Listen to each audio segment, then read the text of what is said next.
Welcome everyone to the second Ocean Trails Docent Training Program. I thought what we'd do today is start out talking a little bit about geology and rocks and just do some hands-on rocks stuff, and then go and take the walk, which we should be able to do in about 45 minutes, just down and back, and review the plants, because I know not everyone got it last time. And then I thought next time the focus would be on choosing particular places to stop and everybody agree on what we're going to talk about at each place, and then I'll write those up. We'll probably have to have a fourth time where we confirm, and everybody will get handouts of what's going to be covered at each stop. So today's more just general background, because I want you all to help me decide what you think is interesting and what we're going to cover. But I think this is an important on this site particularly. Now, you may have all heard the good news that the city of the Rancho Palos Verdes City Council has approved our landslide repair plan. Yes. Yay, which means there's no politics involved anymore for you guys. We still have to go to the Coastal Commission, but now the city is on board with the repair plan. You know, some of you may want to talk about it more or less. You know, that's really your choice how deep you're going to go, but you know that people who are going to come on these walks are going to want to know something about the landslide and the repair plan. So I thought, you know, we'd do a little general overall geology lesson and talk about what we're doing. Now, I handed out geology flyers last time, and I've got the same or the time before, and I've got a whole additional set of these ready for you. I also have additional maps, some people didn't get to take home their maps that first time, and I have those for you. So we'll talk about that a little bit. So on your geology flyers, we talked about the geology of the Ocean Trails site, which is, Are they being I have some, they're right here, yeah, if we want to pass them out to people. Now,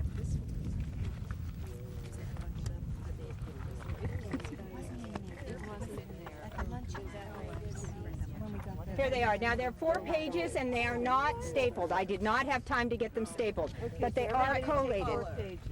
That's the same thing we got the first time? No, wait a minute, aren't you supposed to take 4? 4 pages. There's 4 pages. I'm taking, excuse me while I just take a picture. Take 4 pages.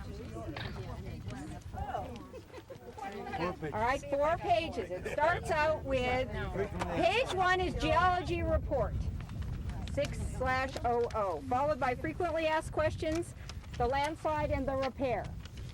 So, is everyone on the same page? I have one. But you don't really need to have that in front of you right now necessarily, but it's helpful. Maybe you want to look at the maps. Yes. Got the 4? Everyone, but they're here if you want to look at them, and there are actually some maps that might be useful for you to look at. So, 15 million years ago, this area was a shallow sea. It was being pulled apart by continental drift, and you had the normal things that you have in any kind of shallow marine environment. You had ordinary rains and rivers bringing silt into the ocean. And right here, for example, is some shale, some siltstone. This one is one that I had that happens to have a nice fossil bone in it right there that you can see. But you have just your basic grayish beige, undifferentiated flat rocks. Those are siltstones or shales, depending on how thick they are. And those tend to come just from every day, every year, the rains coming and bringing sediments out into the ocean.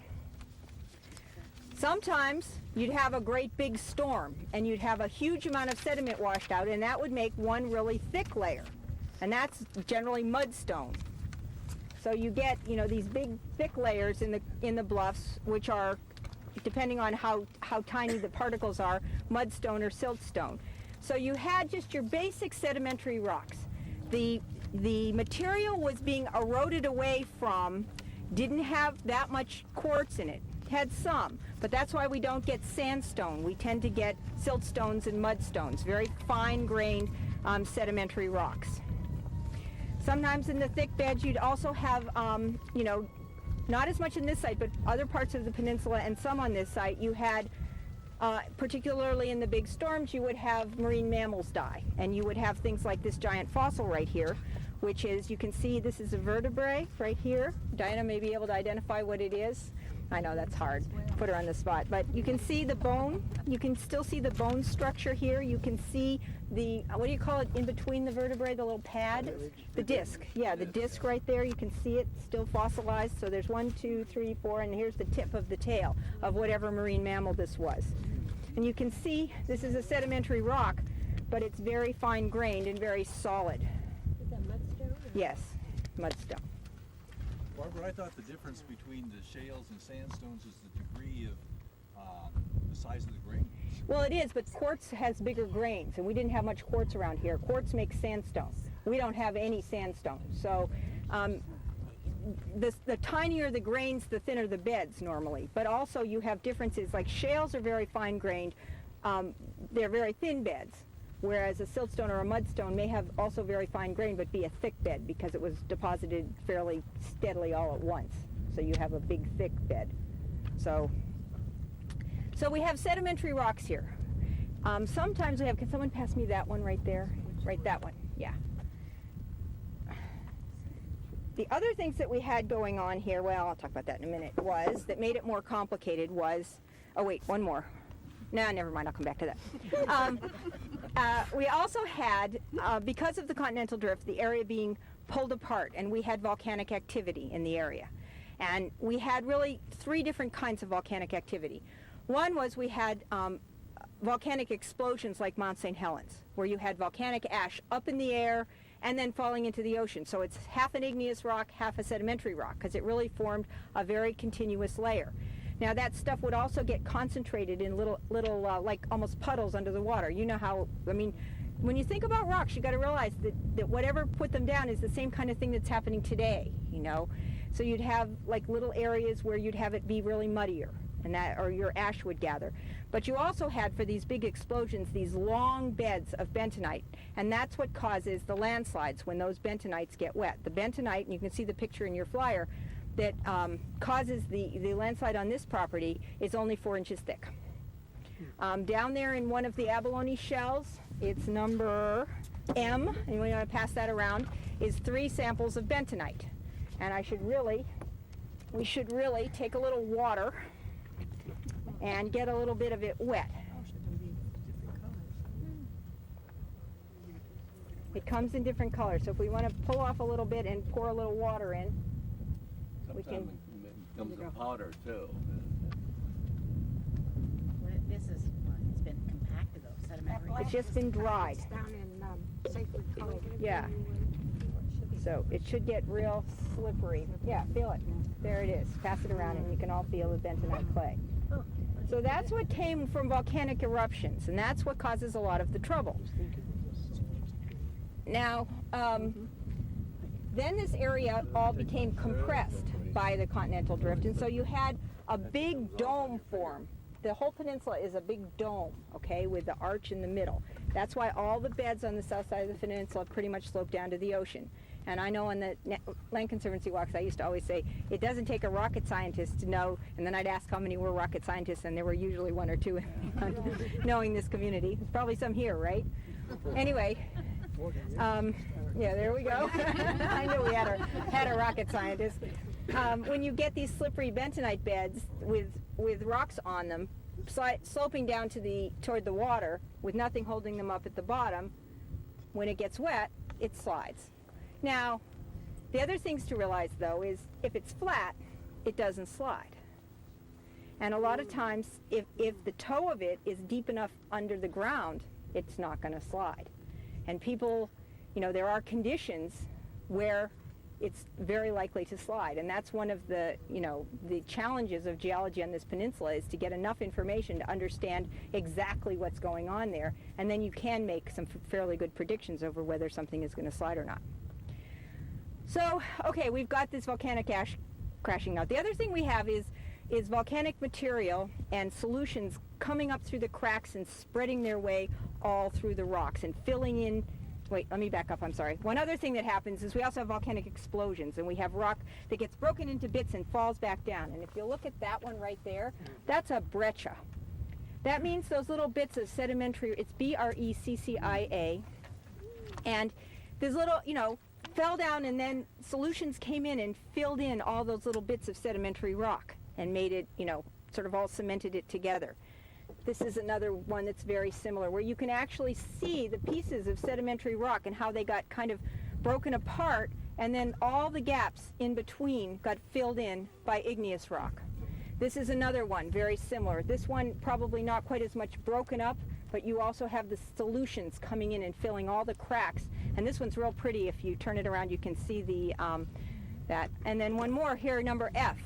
So I have a lot of examples of this combination of the sedimentary rock, and then you can see an F very clearly. And these were all found on the project. These are just from the floor of my office. You can see the igneous rock that came and squeezed into the crack in the top. You can see the bottom is sedimentary and the top. And then here's one more that's kind of, I like because it's such a dramatic difference between here's the sedimentary rock and then here's the material, and this has got a lot of quartz in it, a lot of silica that filled in all the cracks. So we have your basic sedimentary rocks, but then we have all this igneous stuff happening, and whenever that happens, you can, I think, get the sense that this rock is going to be a lot harder than this one, because it's been all recrystallized and so forth and filled in with this very hard silica cement. And that would be heat. Yes, it would be hot, and it would also be chemicals. It would be hot solution, and it doesn't always just cook, you know, sometimes it dissolves the rock as it carries it along, so it changes its composition as it moves along.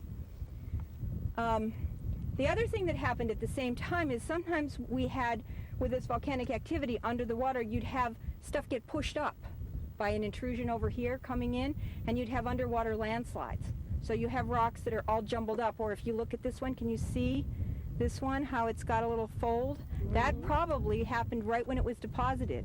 This is probably not folded as a later activity. This was probably just like the pieces broke up and slumped underwater, cracked, and then reformed. So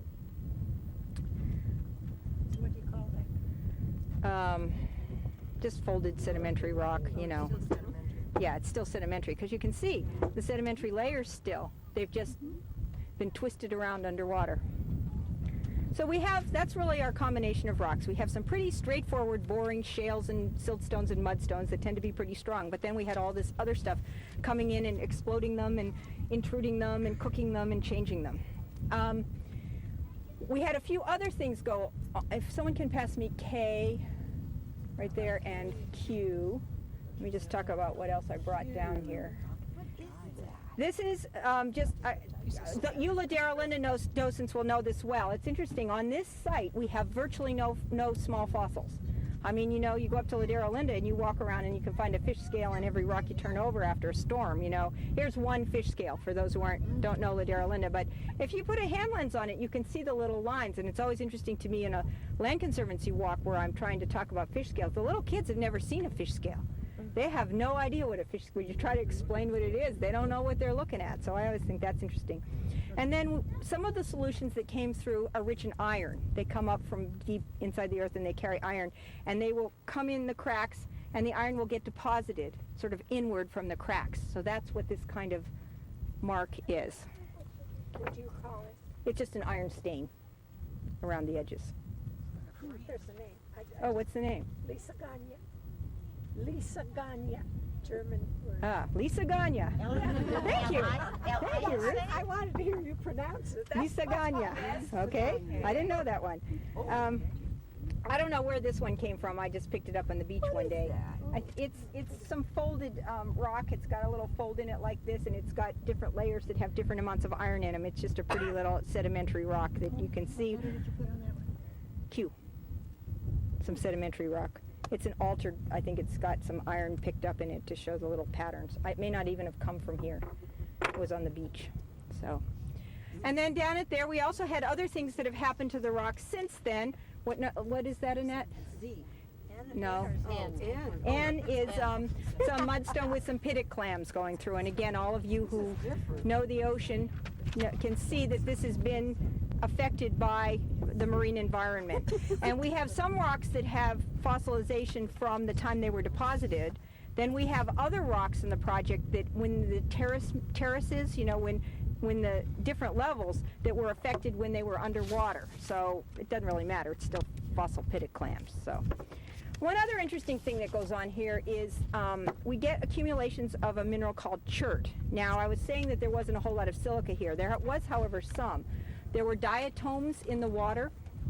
You have heard of diatomaceous earth. Diatomaceous earth is, diatoms are really cool. they're like the only creatures that instead of having their skeletons made out of calcium, they're made out of silica. So they're very hard.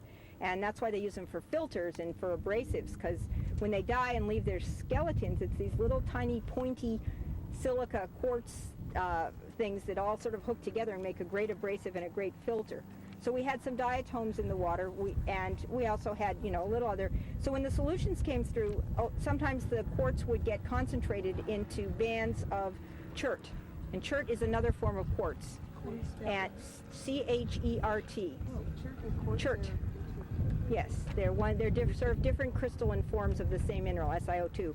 And that's what it's very sharp, and that's what the Native Americans made arrowheads out of. And this is deposit one, and then Well, millions of years later, it coming some more on top to make these. actually, it's more that the solutions came through and kind of alter what's there. Most chert is not chert is still a little bit of a mystery to geologists of exactly how it forms, but a lot of it, you'll get some concentration, and then when the solutions come through, every time there's a quartz molecule, it would glom onto another quartz molecule that was already there and kind of accrete through the years. So you get these little layers of chert.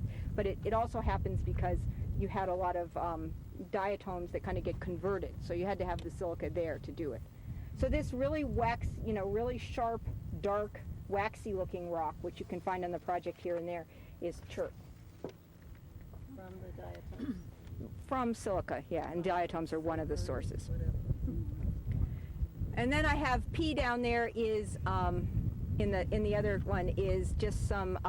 This is some more recent. You can see it's just a bunch of calcareous material that's all cemented. This is probably from a more recent time when there was a terrace deposit and you had a bunch of shells deposited and so forth that formed a more recent kind of almost a limestone in process.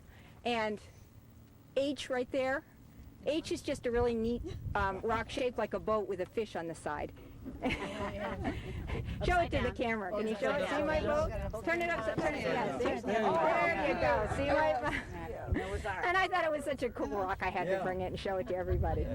Oh, and then we also had one more thing when we have all these solutions come through. This is another mineral that's created by solutions coming and sort of picking things up and concentrating them in the cracks. This is gypsum. So this is calcium and sulfur working together. It's very soft. It's 2 on the hardness scale. You can just scratch it with your fingernail if you can get at a clean piece. And it's very shiny, and you find a lot of this in the cliffs. What letter do you have on that? J. Would you consider that a sediment? Gypsum? No, it's a secondary mineral. It comes in later. I'm not sure it's a rock. It's more of a mineral deposit, so I don't know whether it's sediment. Yeah, I guess. Now that's not peculiar to here. All of these are all over the peninsula. Yeah, well, our kids used to dig that in Woodland Hills. Yes. Oh, yes. No, it's all over the world. Canyons, there's Yes. canyons. They come over Yeah. Yes. buckets. No, it's very soft, the gypsum is. Whereas the quartz is very hard that comes in and fills in cracks. When the gypsum comes and fills it in, it's very soft. So you have all that going on. And that was mined, wasn't it? Maybe not here, but. Some places they mine gypsum for a lot of different things. Oh, yes, and there's one, on several places on the peninsula, very good, where we have deposits of fool's gold. And this is iron sulfate, iron pyrite, and I got this down actually at the very toe of the landslide. There's a deposit of it that just happened to, again, this is probably came in after the rocks were deposited as part of this geothermal activity, though it may have been deposited at the same time, but it's in the crack, it's not in the rock itself, it's on it. So it's probably a secondary deposit that came in later. So that sort of gives you a general idea of what the rocks are that we're likely to find on this project. I thought maybe we should just take a quick look at the flyer and go over that. We can look at it down below, but if you can see the site plan, you can see that we have 3 landslides on page 1 on the geology report at the bottom. You can see we actually have 3 landslides on the project. Landslide C is the one that moved, and these were shown on every plan because these are the only places in the project where the beds tilt toward the ocean at the right angle that they would move. And in fact, they have moved in the past.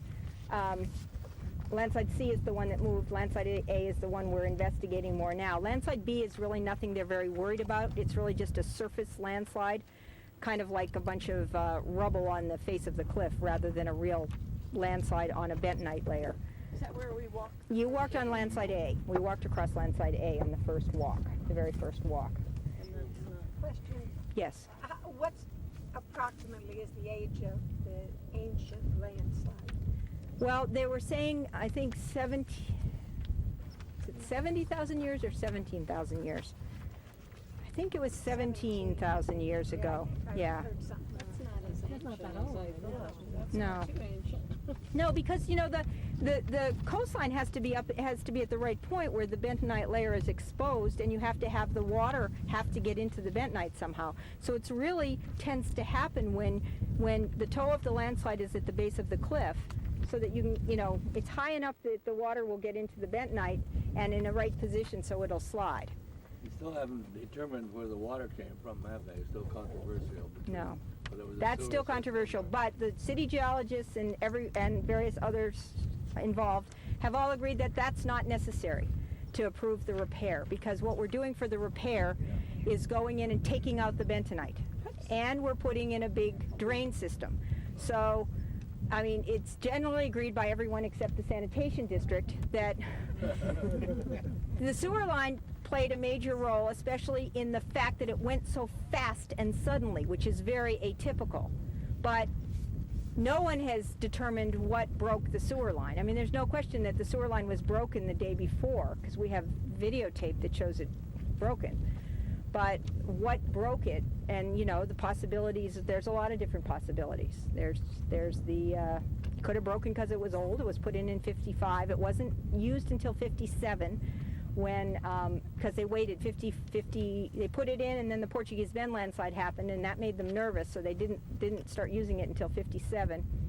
And, you know, it's been maintained. I mean, every year they would come in and put a coating on the inside and so forth, but, and it was videotaped in 97 before the project started, and it was fine then. So, but it was an old line, not the new technology.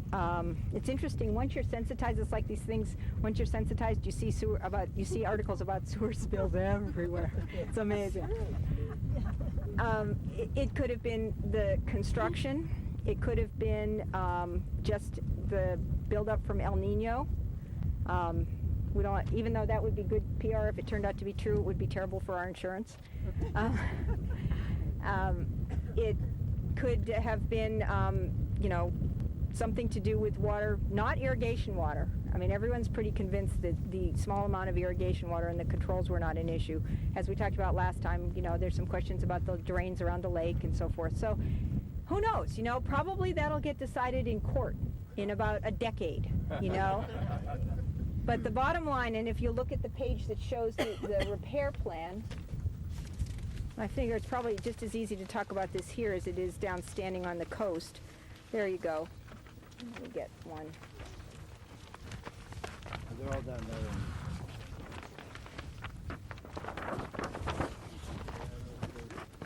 This plan right here, I can give you a close-up of this later, Greg. You can see the line of the back of the landslide, and if you look at, actually the other little, this one, this really kind of shows you. We're going to dig down to below the bentonite layer and dig it all out. First thing we're going to do is, people hear a lot about the shear pins, which are these pins to hold it in place. They're only really going in to provide extra safety during construction. They're not, nobody is expecting the shear pins to be the permanent fix. The shear pins are like an extra element of safety, and always have been. I mean, I think it got misrepresented because people thought of it as, you know, trying to somehow stop the slide of that. Keep everything from sliding. Right, and it's really for when they start digging. It does provide some additional safety, but it's not the final repair. First the shear pins go in, then you dig. What they're going to do is they're going to dig it out in what are called slots, where you've got this big excavation. You dig the first hole, and you put the dirt on holes 12 and 18. And then you dig out the second hole, and you put that dirt back with this geosynthetic fabric. It's going to cost $2 million and would cover the entire golf course. the amount of fabric, several times the amount of fabric that we're going to use for this. It's like fiberglass almost. And then you dig out the third one and put it in the second one, dig out the fourth one, put it in the third one, dig out the fifth one, and then when you're done, you take the first dirt and you put it back in the last one, the sixth one. So, you know, you're going to do it in pieces all the way around. We expect it to take 4 to 6 months, and when we're done, it'll be far safer than that area ever was before, because number one, we'll have taken out the bentonite. Number two, we'll have taken out the water, because there's going to be this big drain system through there. So even the little bit of bentonite that's left. Now, one of the issues was, why don't we take all of it out? You can see that the part closest to the ocean is going to stay there. This part, we're not taking that out. There's several reasons for that. The main ones are, first of all, it would just totally trash the tide pool area and the bluff face, which is still somewhat, got some remnant vegetation on it and is somewhat in a natural state. Number two, in one corner, the slide plane is below the level of the ocean, so in order to do it there, you'd have to dewater the Pacific Ocean, which can be done, but would require dikes and would have added, you know, another $10 million to the cost. And then the last reason is that even if you're digging out the whole thing, even you can only make a slot so skinny, you know, it has to be a certain amount for the trucks to turn around, and to do it would have increased the amount of stockpile material more than anybody wanted to stockpile on the golf course for, say, stability reasons for the golf course. So, you know, there are some good reasons why we didn't take it all out. I think probably the most significant for all of, you know, for us is the fact that it would have destroyed any marine environment that was left there and caused a lot of damage. The insurance is going to pay for it all. And that's the other thing, is this is a one-time chance. You know, if Coastal doesn't approve this repair, I don't know what'll happen, because I don't know that the project will be able to continue. No, City Council, the Rancho Palos Verdes City Council has approved it, including their reviewing geologists, Cotton Shires and Associates, and then they had an independent panel of 3 other experts, independent experts, a geotechnical engineer, a groundwater specialist, and a general geologist. And those 3 independent people have also approved it. So we've had, plus the bank's 2 geology firms and the insurance company's geology firms all are on board as this is the best solution. So I asked our geologist the other day, I said, are there any major well-regarded geology firms in Southern California that aren't in some way involved in reviewing this plan? And they actually came up with a couple, but then one got hired by, I forget, somebody. Second, it looks like it's July 12th in San Rafael. And you said So- previously that no soil was brought in, nothing was taken out. It was just reallocated to make the golf course. The whole project was a balance. But now you say the bentonite is actually going to be 12 cubic feet, whatever it was. It's actually going to be taken out. No. Well, by the time they dig it out, you know, it's not dangerous in itself. In fact, when we were doing the crack filling for the winterization, we imported bentonite to fill the cracks, which I thought was hilarious. I mean, we're doing what? We're bringing in bentonite? No, it's such a small quantity. By the time we dig it out, it won't be a problem. One of the questions people ask is, well, on landslide C, what was our grading? We actually cut in half the amount of weight that was on the top of landslide C. That's just the way it worked out for the grading of that area. So it's, What were the holes you were talking about? I couldn't follow that.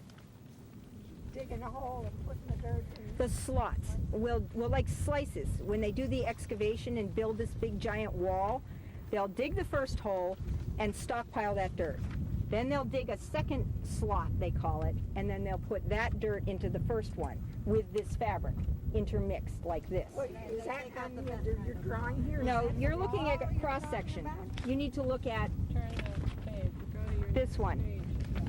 It's like this will be done in 6 sections or 8.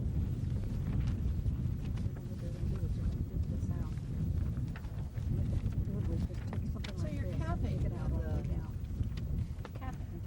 It will eventually be capped, yes, after we build this giant wall.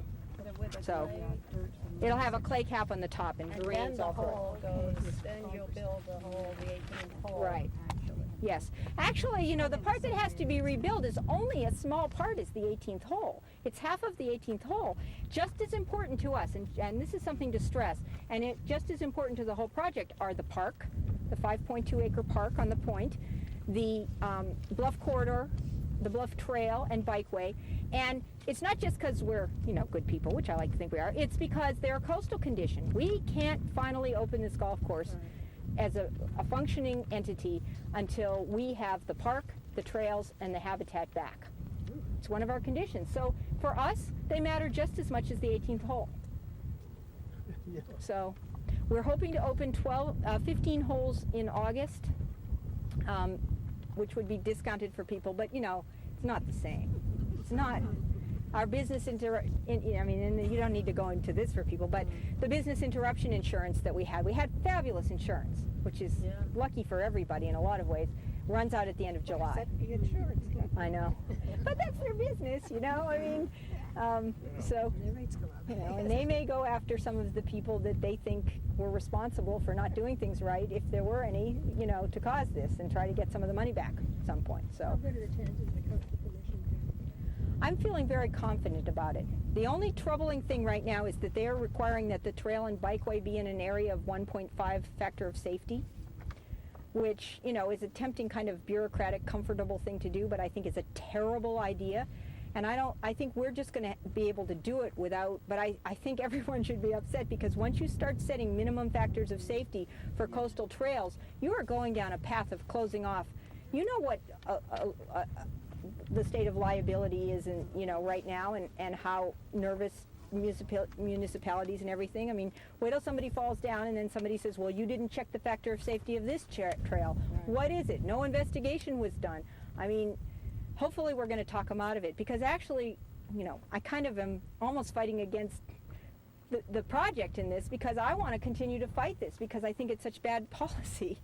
We can probably meet it by moving the trail closer to the golf balls and farther away from the bluff edge, which seems like such a backwards thing for me, when none of the rest of the trails on this project are more than about 1.3, which is plenty. Why do you have to put it on land stable enough to build houses on? So that's the only tricky issue, but I think we'll solve that. The Coastal Commission is 12 appointed people. You don't get to talk to them. You don't, we feel like we're going to have a very positive staff report and everything else. So we're pretty confident. I feel pretty good about it. San Rafael. Come here and do a visual. I'd love to have them do it, but they're too busy to come here. And if we lose a month, they're actually going to be in this area in August. But if we lose a month, we want to get this done before the rainy season. And also, I want to get it done before the next gnatcatcher nesting season. So, which is, I want to head down just a minute here. I just wanted to switch gears just a little, and we talked a little bit about gnatcatchers last time. This is our habitat conservation plan. This is the document that controls, and I gave you the map from it, and as I said, I have extra ones today for anyone who didn't get theirs to take home the other day. The purpose of this is to, allow the development to proceed, even though we have an endangered species on the site, the California gnatcatcher. And I'm very happy to tell you we have 2 more successful nests. So we have 5 this year, which is great. We have 9 pair, and we already have 5 successful nests this year. So every 2 weeks we get a gnatcatcher report, and we got one this week, and we have 5 successful nests right now. So that's really good news, I think, considering that there were never more than 6 pair on this site before the project. So, and What is nesting season? February 15th to August 15th. And, since we have these monitors who are very familiar with the site, we can probably, until they're actually nesting, we might have a little leeway at the beginning and at the end. But, we'd like to get a lot of this work done and get the habitat reestablished before February 15th, so that we had some birds down in the corridor. We had them right near the end of the where this excavation is going to be. So it'd be nice not to be having a lot of work going on down there. So we're eager to get moving with this. Plus, we're just eager to get moving with this, as you can imagine. So, one more thing I wanted to show you today, because I brought it out here, is can you give me this rolled up picture? One of the things that I don't know a lot about, but a little bit about, is the history of the site. We know that this had cattle ranching on it at the beginning of the century. Yeah, well, pretty much the whole peninsula had cattle ranches. I never thought they came out this far. Yeah, they definitely did. And then, of course, the Japanese farmers started farming here at around the turn of the century. Right here? Yes, in fact, right where we're standing. Those of you may remember Paseo del Mar used to come all the way through. It came from there. We're actually, this parking lot is paved on Paseo del Mar. We're pretty sure that the old Ishibashi farmhouse that was here was under the road because the archaeologists could find no trace of it, and they know it was somewhere in this area. This area was farmed until very recently. Mr. Ishibashi farmed until 2 years ago, and a number of different people were involved in farming in the site, mostly garbanzo beans. And then this is a picture that Mr. Ishibashi gave me of, it was taken in right before, when did he say that? Here, can we spread this out? This is a picture of all of the Japanese family on the peninsula Not many. in Portuguese Bend. This was taken in Portuguese Bend. And What year was it taken? I don't remember, but when you say 1926, something, because they went to the Malacca Cove School. okay, yeah. Well, you can see the names of, I marked when he came and told me there's Moss's mother, the point of the little sticky right there, and there's Moss's dad is right, I think right, one of these two, and then George Ishibashi is a little boy right down there in the front, and there's Moss over there, you can see, and then the people who see Mura Tatsuko, they farmed this site. That little girl's family farmed this site. So sorry to hit your hat, but I wanted you to see. Can you get this kind of at all? We'll get it later. Okay.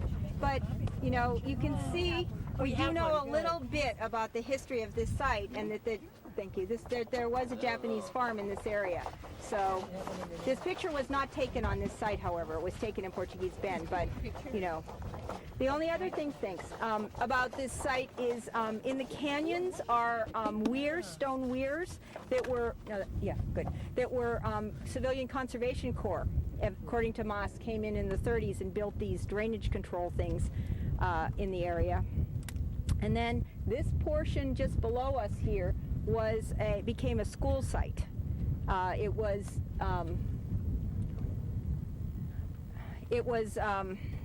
it's sort of eminent domain from the Zuckermans. Mr. Zuckerman, E.K. Zuckerman, and I'll get you something on this, Ken and Bob Zuckerman's dad bought this land in the 50s, and they would come out and visit it. He owned this part down, from here down, that way. This piece behind me and all the way up there stayed in the property of Filiorum, which was the Vanderlip's descendant company through Great Lakes Carbon and so forth. So the Zuckermans owned this for a long time, and at one point there was a plan to put 6 or so of these structures, these lovely structures in this area, and it was the incorporation of the city that stopped development of this area until it became feasible to develop it at a lower intensity. And this project first was submitted in '91, and I'm going to put together a little chronology of the various, when it was approved where. Went to the Coastal Commission, was turned down once, and then modified and approved the second time, and had very good luck with the Coastal Commission ever since with all of the approvals. So, yes? Did you say something about the Native Americans? Didn't you find some artifacts? Yeah, the Native Americans, we spent a lot of money on archaeology. It was very frustrating for me because I know that there's wonderful Native American sites that would really benefit from being investigated. We had 2 sets, we got rid of one set of archaeologists who spent, $60,000 up on that point, and Diana can attest, we turned over the material and there's nothing. Biggest bunch of junk you ever saw in your life. Every time they found a piece of chert, pretty much. And I hike all over this peninsula. I know what chert looks like. I mean, I'm not saying, all I know is they'd show me these pieces of chert and they'd say, see, this is the scrap left over from when a Native American made an arrowhead. Which, I understand the concept. But, and the other thing is, if you were a Native American, where would you hang out? Where there was water, right? So, we know where a lot of places that they were in this peninsula. I just wish we could have spent half the money checking out our site, because we had to check out our site, and then put the rest up to investigate another place who could actually learn something, because we all really need to know more about the Native Americans. So we did pits everywhere and mostly found nothing. Up on a knoll over that way, we found what they were convinced was one of the most significant finds in Southern California. And it cost us like $40,000 for the dig. We had a big production over it. We have a big report. But the main thing that they found was a basket, an asphaltum-covered basket, a native, which was fabulous. It was so exciting. It was going to be really significant and everything. And when they turned in the final report to me, the guy says, "Oh, by the way, the basket didn't turn out." I said, "What?" He said, "Oh, by the way, the basket didn't turn out to be anything." Turns out you look in the report, they sent it off to these experts, and it was burlap. So it probably had some significance, because evidently there was some asphaltum on it. So, it was, but burlap. It was burlap, So we have, a few pieces of information and so forth that we have a lot of reports now, and we have lots and lots and lots and lots of boxes of little chips of rock, which... Give them back to you. I don't think I want to store them anymore. And then over by, where they're just grading now, on the other side of the main entrance, they found a little a hearth and a little sign of some occupation there. And, they wanted to do a $50,000 investigation of it. And I actually at that time called in another archaeologist, and they said, yes, that's what it is, just to be sure, because you don't know, So they said it was, and so what are we going to do? Well, it turns out that the Native Americans now would rather have things left in place. And because of its location, we were able to cap it and survey the corners, and so it will actually be in the park that will be there, and we'll mark the four corners of it. And, they didn't find any artifacts or anything. They really just found evidences of a fire. But, who knows if they'd kept it. If they dug up every blessed inch of it, they might have found a piece of rock that was chipped off An arrowhead. Didn't find any real arrowheads anywhere. We found one. Found one. They found one. And they found one, they call it a blank, so it was partly finished. But, the rest of the things they found, they showed me scrapers and stuff. I don't buy any of it.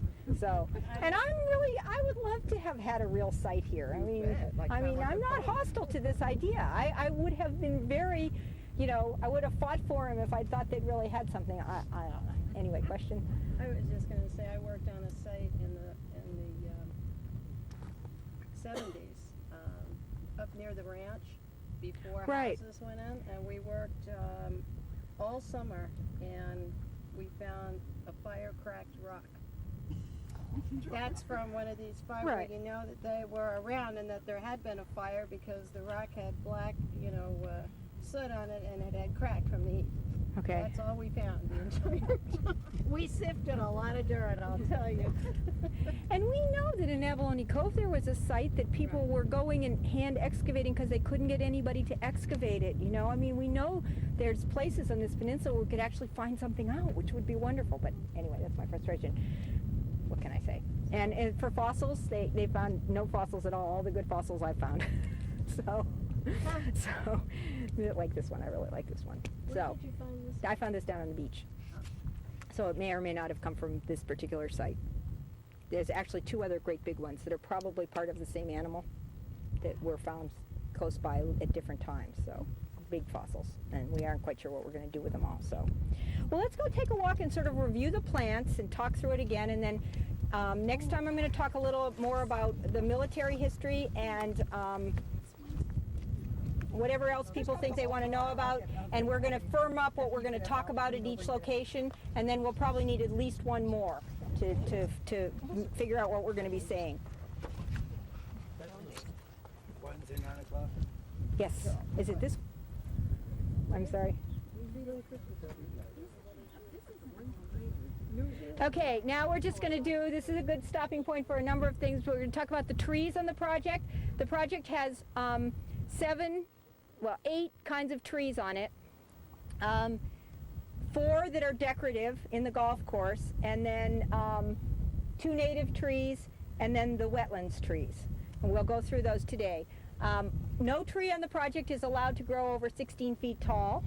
We were required to use only varieties that could be maintained at 16 feet, so that there's no view impact from above.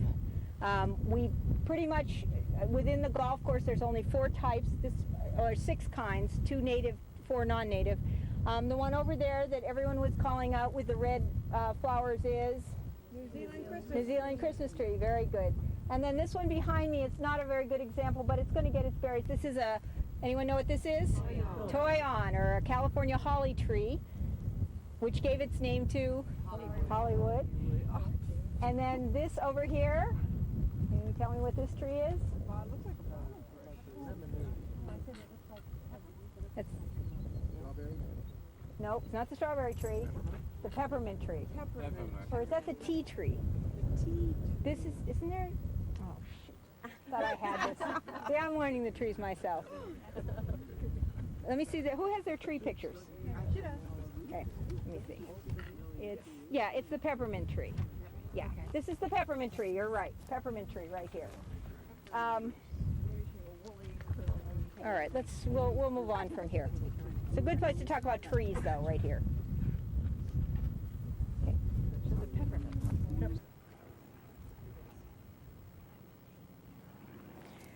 Behind me is one of our sort of tree large shrubs. This is a native plant called lemonade berry, very good. And we were able to salvage almost all the lemonade berries that were on the site before the project began. I didn't probably back up at the beginning when you're looking at that hillside is the time to just talk about coastal sage scrub and how this is an important kind of habitat and that the project is working to create coastal sage scrub. Estimates are between 5 and 30% of the coastal sage scrub that used to cover the hills of Southern California remains. So it is a sort of endangered habitat, and it's important, even though the walk focuses a lot on plants, to realize that habitat is not just the plants, it's the plants and the bugs that live on the plants and the birds that eat the bugs and everything that goes together. And that we talk a little about non-native plants, and a lot of times people will say, well, what does a plant have to do to get accredited to be allowed to grow? And well, we have a pretty good idea of what was here in the before the Europeans came, and we're trying to create a habitat that works together. For example, pampas grass is the one I like to use in the walks. In South America, it doesn't come from the pampas actually, but where it comes from, it has birds that use its fibers and things that eat its seeds, but here nothing eats it. So if it's growing, it's just taking up space and it's not contributing anything to an overall habitat. Coastal sage scrub is what we have here, and we're trying to create that mix of plants. Stopping right here, this is a good place to talk about another little native plant called bladderpod right here in front of me. This is bladderpod. This is the one that has the little pods on it, and it has on it what kind of beetle? Harlequin beetles. There's one right there, and you can almost always pull one off, and I always like to give it to a little kid to hold, and pass around and show everybody. They're really, there's a bunch. Bunch of beetles? Yeah. Harlequin beetles. Harlequin beetles on the bladderpods. Bladderpod is a wonderful little plant. I really like it. It smells terrible though, and this one's pretty stinky today, I must say. That little flower.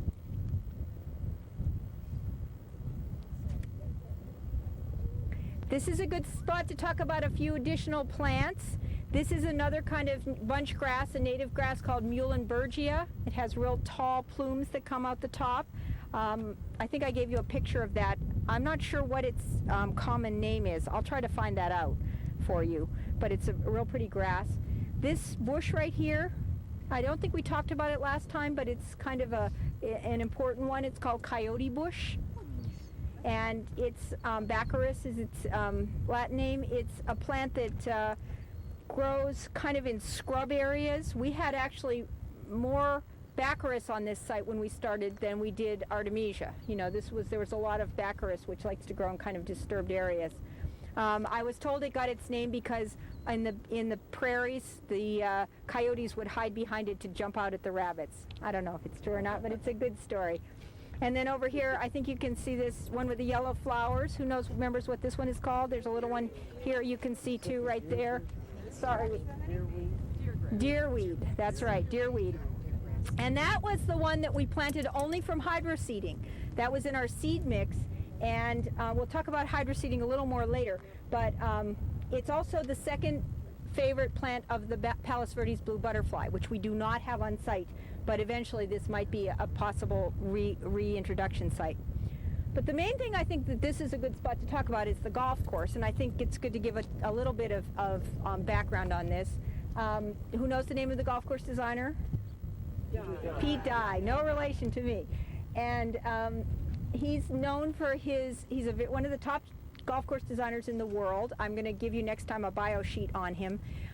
He's known for using land creatively and working well with the contours of the land.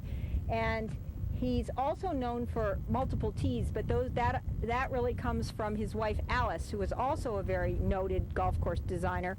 And they work together on things, and it's really Alice's influence that a Pete Dye course almost always has 5 separate tees with a different level of experience, so that different players can have easier or harder experience when they're out on the golf course. We'll talk about the lake down below. We have 3 lakes in the project, and we'll talk about that more. Also, one thing to point out here, that as much as possible, this golf course is designed so that on this pedestrian bikeway trail, people are hitting away from it. There's a couple locations where people, or they're doing their last shots to get on the green. You're not this pedestrian bikeway, and you know, people will probably ask you, isn't it dangerous to have a bikeway and trail through the golf course? At least that's what they always ask me, and the answer is yes. Golfers certainly assume that responsibility by paying to be on the golf course. Hikers and bikers, we're going to have signs, and people should know that, you know, common sense tells you that a trail through a golf course is going to be inherently have some risks to it. But, you know, if the choice is not to have it, it's a better choice to have it, and every effort has been made to make it as safe as possible. Barbara, the grasses again. Oh, that's a good point. Yes, the grasses. I'll give you a list of the grasses. On the tees and the greens, it's called bent grass. And I don't know, if a few of you want to come out here, I don't think you want to take your classes, but just take a look at it. And it might be worth it if anyone's interested to come and take a look. It's little teensy grass, and it grows bent over. And that's what makes this very flat. That's why it gets its name. The edges are all a grass called fescue that grows long and, you know, makes a nice texture around it. And the greens are a combination of bluegrass and Bermuda grass. And Bermuda grass is an invasive grass, and we had to get special permission to use it in this area. And we have a 50-page Bermuda grass management program that we have to file reports and check and measure how many inches. Every time we find Bermuda grass getting out, we have to measure how long it is, and if it goes over a certain amount, we have to remove all the grass in the golf course. Now, where's the Bermuda grass? It's on the fairways, so you can't see it right here. You're going to have it written up. Yes. When we're done, I'm going to have a lot of this, but, you know, I mean, I also, you know, it would be helpful if people, I mean, I want next time maybe to sit down and do this. This is sort of a review, and then say, well, what else do you want to know? And right now, what else do you all want? Is there anything, I mean, should we do this one more time and then see what we're lacking? Yes? Did you say you had a Bermuda grass trimmer that goes around and snips off the long one? We have a staff person whose job it is to go around and, yeah. He's our Bermuda grass. We have, you know, during the time where it has to be monitored, we really actually have one person full-time going and making sure that the Bermuda grass never escapes into areas where it's not supposed to be. And whenever there's never Bermuda grass directly adjacent to a natural area. It's always got a cart path or a bunker or something in between also to give us extra protection. Is that the dreaded alyssum? Yes, that's an alyssum. Isn't that curly? Woolly blue curls. That's right. Very good. Woolly blue curls right there. That one with a little blue on it. And that's a California native, but not a peninsula native. So this is golf course landscaping right here. Identify this spot here. What are we on? We're on the 8 tees.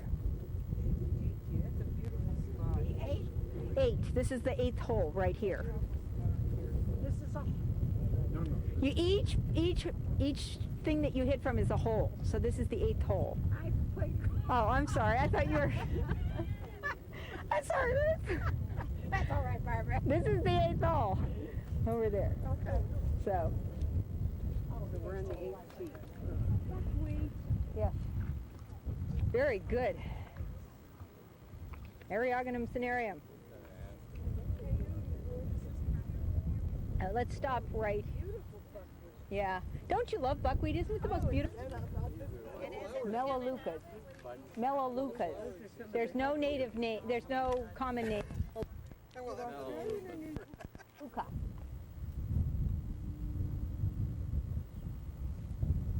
Okay, who can tell me what this tree is? Strawberry tree. Good. It's easy to recognize because it has those little red fruits on it. So, They stay on there. yeah. It also has a very reddish trunk. It's a way to remember it. And it's got, look at these parasols. We're standing here at one of the by one of the lakes. This we call Lake 8 because it's near Hole 8. This is the willow wetland area, and you can see the trees down behind me in here are all willows. We're expecting to have this turn into quite a nice little habitat area. We also have another tree right here and here. It's an elderberry. This is a water-loving native tree that's going to be very beautiful when it gets big. They're looking small right now, but they're going to get very big. This one and this one are the same. The lakes on the project are an important part of the overall design. You know, we've talked about we'll be talking about landslides and so forth, but one of the key concerns about this project from the beginning was making sure that irrigation water didn't get down into the underlying bentonite layers. So every irrigated portion of the golf course is underlain by a 3-foot thick clay cap, which won't let any water through.